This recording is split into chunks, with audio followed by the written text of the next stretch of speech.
Hey y'all, what's up? Today is November 23rd, 2021. I am your hostess, Nadira, and this is the official first episode of Clutch Sports. So very happy for you guys to be here, be on this journey with me. Let's just dive right into it. Why not, right? Let's just get to it. Topping off every show, as I said before, if you listen to the show intro and listen to the setup and how this will work, I like to dive into first segment, always called We See You, and that is where we highlight an athlete. And so this week, we need to really dive into talking about JT, y'all. Yes, Jonathan Taylor. Now, we need to have a conversation about Jonathan. I mean, really, we need to start talking about him. MVP conversation. Now, I know. Here's the thing. I don't like it either, but I literally think that this young man needs to be in the MVP conversation. Now, I'm not a fan of running backs, in that type of conversation. If you know me and you know my philosophy is running backs don't matter. I need to have a t-shirt. Side note, if anybody makes t-shirts, please make me a t-shirt. Running backs don't matter. I swear by it. But let's get into JT. Like Derrick Henry, JT is a big part of the Colts offense success. A couple of days ago, maybe a week ago, he toted the rock 32 times for 185 yards. Listen, scored five touchdowns against what was supposed to be the best run defense in the league. I mean, he put on a show. What can you say? He put on a show, and that put him, in my opinion, in the conversation for MVP. Now, his traditional rushing statistics are outrageous, but he's been efficient too. Here's why. Now, if you know anything about DVOA, we'll get into that later, but he ranked second overall and is first in yards above replacement before the week 11 NFL update. That's major. He's not just an NFL player. He's probably the offensive player of the year. Please send me messages, send me comments, message me so we can argue about it. Yes, I believe he is probably the offensive player of the year. Now, there's no doubt that the Colts offensive line deserves their flowers. Taylor ranks 6th in yards before contact per rush. However, he also ranks 4th in yards after contact. Come on, guys. Listen, he needs to be in the conversation. Furthermore, I believe Taylor leads the league in yards from scrimmage, and his 15 touchdowns are only 3 fewer than his quarterback. And Taylor accounts for 2 of Wentz's passing touchdowns. 2. That's the other value the star running back brings. His passes protection is a plus. I mean, his pass protection is superior in some instances, and he's exhibited his receiving ability in 2021. Already, quarterbacks are inherently more valuable, so Taylor won't win the MVP. But he deserves to be in the conversation, and it should be a 2-horse race between who? Him and Cooper Kupp. Yes, I believe that JT has worked his way into the conversation on many platforms, or it could be many different podcasts, it could be many different TV shows, ESPN, CBS Sports, whatever. If you're sitting at the table with your friends and you guys are just talking good sports banter, put this man in the conversation. Yes, I am not a fan of running backs. Okay? Not. But this man has showed up. He showed out. And he needs to be in the conversation. Tap in, let me know what you think about this. Let me know your thoughts. Let's start a conversation and argue if you want to. We can debate it. We can bring this back to the next podcast. We can do what you like. But that is my opinion. That is my player of the week. It goes to JT, Mr. Jonathan Taylor. All right. Let's go into our next segment. Is news and updates. Let's see what's going on in the world here in sports. So this week we've had quite a few things happening in sports. Let's talk about them. So right now, let's start off with obviously the biggest news. Braun and Stewart. What happened? both at the free throw line, going up to catch a ball for a rebound, and Bron catches Stewart with an elbow in the eye, blood everywhere. Stewart then gets up. What happens? All hell breaks loose on the court. So after the altercation, the NBA said, oh no, hold on guys, both of you are suspended. Yes, both players, LeBron and Stewart, both got hit with heavy fines. Now, let's talk about those fines. Obviously, Stewart was not going to get hit with as steep as a fine as LeBron, $45,000. But when you're making up in the millions, I guess $45,000 is pretty much like $45 to someone like myself. LeBron, however, he got hit with $284,000 fine for elbowing Stewart in the eye, disorderly conduct. Both of these gentlemen are suspended for the next game. I personally think it got a little bit heated. It went a little bit too overboard. I'm not necessarily sure that both players should have been ejected from the game, but I do believe that emotions ran high. And, I guess if I was Stewart, I could look at it as, you intentionally tried to mess me up, guy. Like, what's going on here? But at the same time, it didn't warrant all of what happened on the court. Took away from the momentum of the game. It messed up some people's psyche of the game and threw a lot of things off. And I just think that in that situation, both players could have handled themselves quite a bit differently. So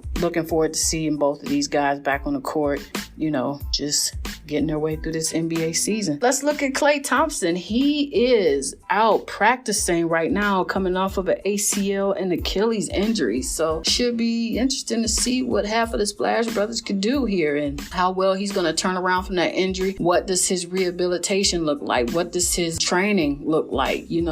Much is he going to be able to get up like he usually does off of that foot while it's healing. So interesting to see him back. Looking forward to seeing what he can do as far as rehab and recovery. He's a key factor in those Warriors, so I'm pretty sure that this is important for them and the organization. Bouncing over to MLB, we have a 5-time All-Star reliever. Doug Jones has passed away at the age of 64. If you know anything about Doug Jones, very, very, very prominent figure in Major League Baseball. So, condolences to his family and, the fans, I'm pretty sure, kind of mourning his death. Japanese outfielder Seiya Suzuki is now available for MLB teams. This is huge, huge news. He is finally eligible to be picked up by American Major League Basketball. So this is going to be huge for him, for his hometown. His game is clean. Guys, I've seen the young man play. His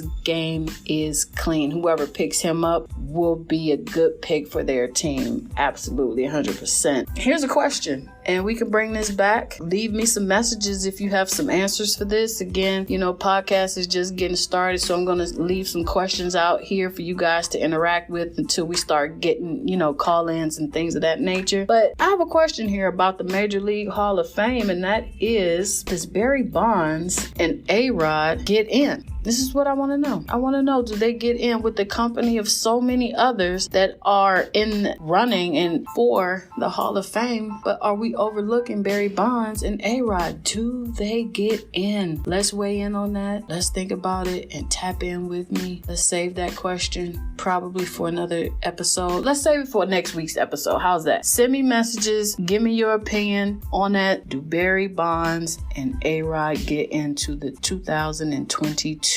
MLB Hall of Fame? Let me know what you think. Let's go ahead and bounce on over to NCAA. Now, some interesting things are happening now. Right now, there's an organization that's working with mouth guard sensors to provide research on players' safety. And I find that interesting that there is a device that can pull that data as far as how hard of intensity are the hits, what happens to the mouth, what happens to the jaw, things of that nature, teeth, and everything else that goes along with, being hit, tackled, what have you, in and on the field. I think that this is a good strategy and good research that will help us understand in the sports world adult like myself to understand what's happening with all of these assistive devices to protect our players. So I'm looking forward to seeing, what they come up with for that one. Chris McClellan commits to Florida despite Mullins firing. So that's very interesting. More to come on that. I feel like there may be some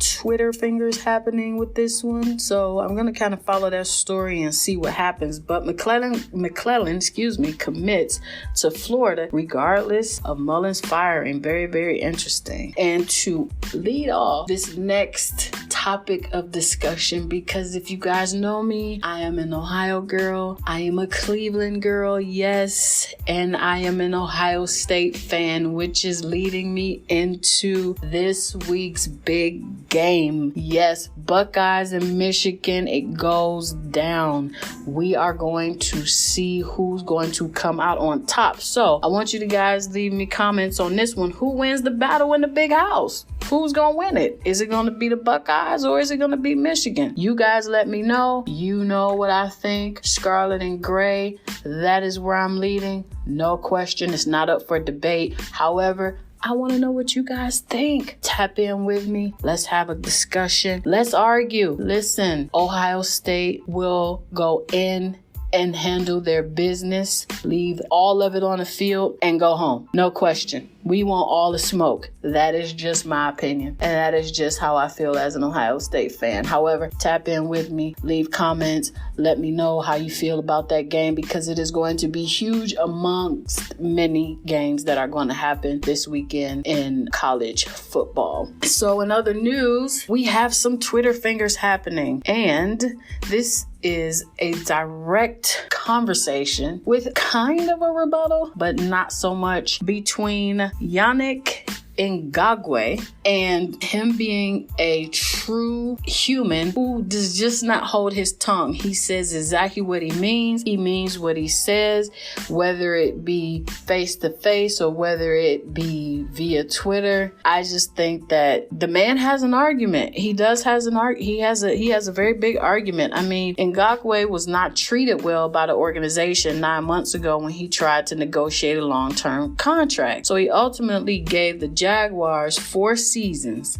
right? Playing 66 of a possible 67 games at a high level and at a steeply discounted rate. So, despite no longer being under contract, he is now tasked with negotiating better trade terms on his former team's behalf. Well, I mean, if he were truly a free agent, then Ngakoue's market will be the majority of the league. I mean, it's now limited to teams willing to give up draft capital to get him at this point. I mean, in layman's terms, they're going to blow the bag just to get him. And the conundrum for his next team is that they have to pay in draft capital and a new contract. So the more team has to give up in draft capital to get him, the more likely they are to subtract from their contract. So even though they'll blow the bag to get him, they're going to take away things in the contract that might be beneficial in the long run. I mean, I don't think that anybody wants to take away their money on the back end. So each team would need to think about this very strategically. I mean, there's already a system in place to compensate the Jaguars with draft capital if Ngakoue decides to sign elsewhere. I mean, they could have been awarded a compensatory pick, thanks to yet another level designed to limit players' freedom of movement and earning power. I mean, that's huge, in my opinion. I mean, at that point, it would be less than a third rounder due to their signing of Joe Schobert and others. So you can argue that this is all just a Yannick Ngakoue problem, but Ngakoue will eventually have to settle for a below market deal. If you're going to blow your bag on the front end, I have to be okay with taking less money on the back end, which means the next guy will have to settle for a below market deal, and that guy after that, and that guy after that, and that guy after that. And it keeps going. So I'm assuming most of the football watching world has already fallen back off of the old greedy millionaire football player complains while the NFL team tries to make ends meet like the scrappy small business it is. So sure, Ngakoue really isn't making his situation any better by having Twitter fingers. Put your phone down. Which brings us to the moral of the story. No one should ever tweet. Put your phone down, sir. Because in the end of the day, you are going to get the short end of the stick. Sit down and be quiet. That is just my opinion to close out our segment of news and updates. And my segment of I said what I said, that was my opinion. And so therefore, we are going to move into our fourth segment that I like. And that is our countdowns. What's going on? Who's doing what? What is our current rankings going on in the NFL, NBA? Today I'm going to focus on the NFL because I feel like there's some interesting things happening in these conferences right now. So let's just talk about a few. So right now in the AFC East, obviously we got the Patriots. 7-4. They're 5-0 on the road and 2-4 at home. And at the top of the AFC North, we got the Ravens, 7-3. Okay, on the road they're 3-2, and at home they're 4-1. In the AFC North, I told you guys I am a Cleveland girl. Yes, my Browns are dead last, 6-5. They are 2-3 on the road and 4-2 at home. I am going to save all of my opinions for my final thought in the last segment called Say What You Mean, because I have a lot to say about my home team, the Cleveland Browns, and what is happening with my hometown organization. Let's dip off into the South and go to the AFC South. We got the big Tennessee Titans leading the pack, 8-3. They are 4-1 on the road and 4-2 at home. The Colts are right behind them, 6-5, and they are 3-2 and 3-3 at home. Let's come out west. Let's come out to the west coast of the AFC West. We have the Big Chiefs are 7-4 right now, 3-2 on the road and 4-2 at home. And you have the Chargers that are right behind them, and they are 3-1 and 3-3. Broncos are interesting for me, 5-5, 3-2 on the road and 2-3 at home. I did not expect them to drop below or tie with the Raiders. So very interesting things happening in those two ball clubs right there. Let's go to the NFC. At the top of the NFC, we got the Cowboys, 7-3, and they are 3-2 on the road, 4-1 at home. You have in the NFC North, big Green Bay Packers, Aaron Rodgers doing big things over there with the Cheeseheads, 4-3 on the road, no losses at home, none at home. They are taking care of business right now. You have the Detroit Lions are dead last. Let's just move on to the NFC South. Let's go south here to the Bucks. Mr. Tom Brady, he has the Bucks marching 7-3 right now, 2-3 on the road, undefeated at home. You have the Saints and the Carolina Panthers running neck and neck here. You got the Saints 5-5. Panthers are 5-6. Panthers are 3-2 on the road and 2-4 at home. If we come all the way out here to the desert, we have in the NFC West the Dirty Birds, them Cardinals. Yes, they are 9-2, 6-0 on the road, undefeated, and 3-2 at home. Let me tell you guys that I have never seen football fans as dedicated as I have the Arizona Cardinal fans. When I tell you that these fans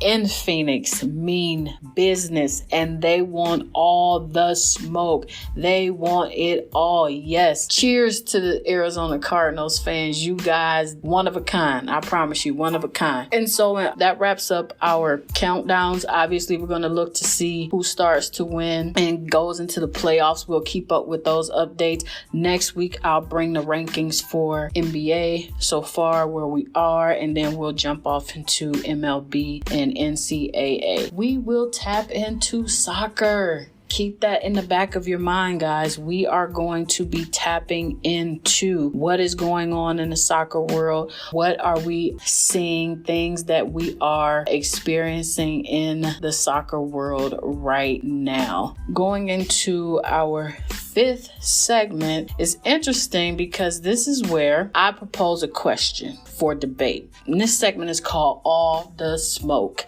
Yes, all the smoke means just bring it all to the table. Let's argue about it. Let's have a friendly debate. We can agree to disagree, but this is one of my favorite segments. And so this segment will be set up in the manner of a question, and it is going to be on whatever issue that either the listeners bring to us or we put out there for the listeners. When I have a guest on the podcast, we will definitely go over that question and have a good debate about it. We are going to talk shit. We are going to argue. We are going to get to the bottom of raw and real emotions in the All the Smoke segment. And so one of the questions that I wanted to bring up in this segment for us to discuss, and again, please feel free to leave me comments, and that is, think of the psychology of competing in the NBA for many years,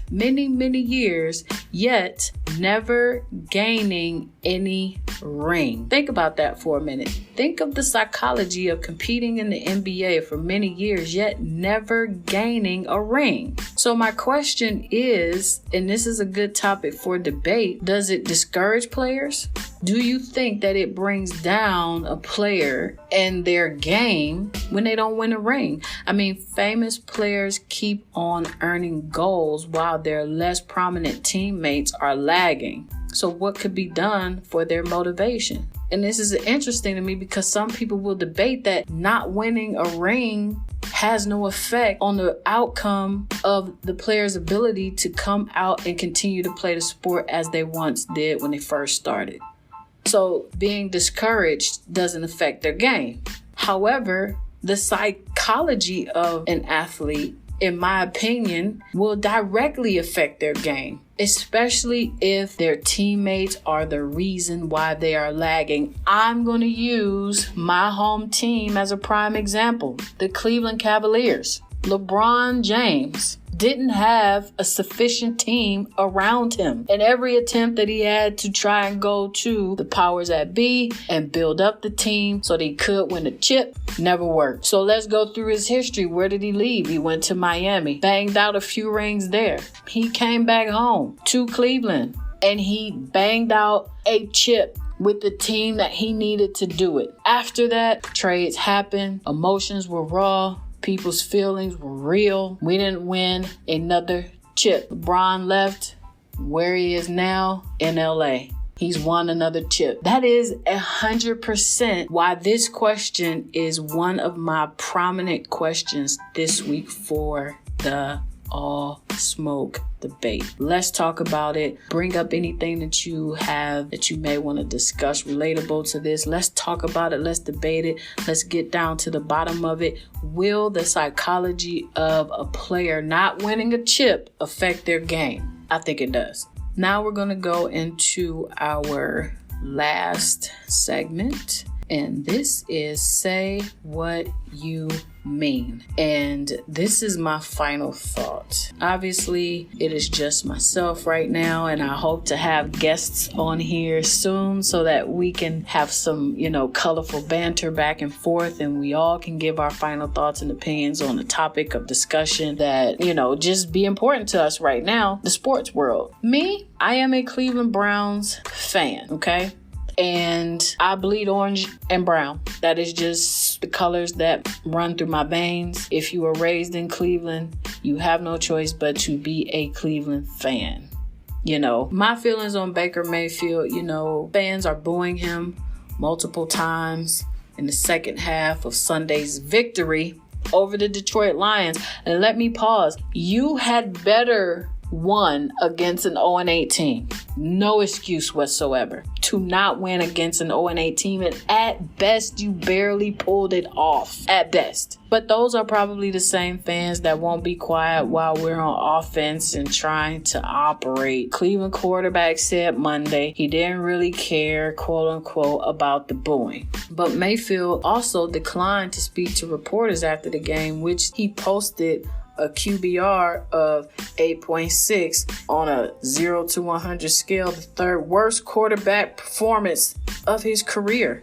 Mayfield completed 15 of 29 passes for just 176 yards. He did toss a touchdown to Chubbs, but also threw 2 interceptions, including one in the fourth quarter, which prompted a cascade of booing inside First Energy Field, which led to what? A Detroit Lions field goal. Mayfield's first interception came on Cleveland's second possession when he overthrew Landry, who seemed to be wide open, breaking down the middle of the field. Mayfield had never skipped a post-game interview before. And in his words, I never dodged any questions or hid away from and he stopped, just frustrated, removed the emotions and all that from it. Just decided that it would be best to wait, he said. When asked about it Monday, not one part of that's about not being accountable. I'd be the first to tell you I played like shit. I don't owe that to you guys. I owe that to my teammates. If you have a Baker Mayfield's jersey, I suggest that you put a dollar amount to it, put it on OfferUp,